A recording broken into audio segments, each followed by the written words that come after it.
One more question directly to you, Congresswoman Boebert. Why can't you subpoena Joe Biden to answer questions about the autopen and get a deposition? Is there any precedent for that? I don't think that there's any precedent for it, but I'm not against it. Why not? We could subpoena anyone we want. Democrats wanted to subpoena President Trump. And why couldn't we? I mean, the only thing is we wouldn't get much out of him. You know, this actually goes back to the last Congress. We wanted the Her tapes released. And, you know, there was a deposition where Joe Biden was, they said that he was not fit to stand trial. And they released the transcripts to us and would not release the audio. And we were demanding that from Christopher Wray. And we were denied. And the Democrats were saying, oh, well, anything that's in the transcript is the same thing you're going to get from the audio tapes. But now we have learned that that is not true. Exactly what we suspected took place, where he was given audible cues, where there were long extended pauses, where there was stuttering that was not actually transcribed.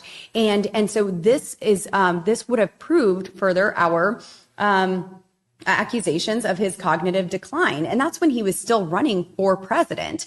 So that was something that we should have had then. And so if we need to get a deposition with Joe Biden again, seeing that he's mentally fit or not, we'll find out. But also, I think there's many people who should be subpoenaed, including Jill Biden.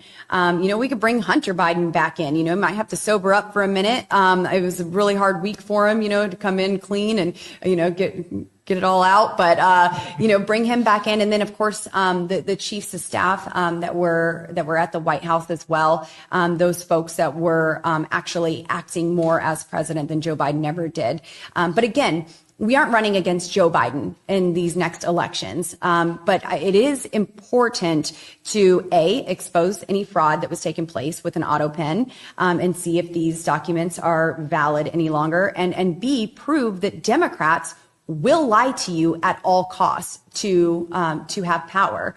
And that's exactly what they were doing. And this party has not changed one bit. So if they lied to you about Joe Biden's cognitive functions, they will lie to you about anything else just to get back in power. Except the mass deportation machine on steroids. That was true. That was very true.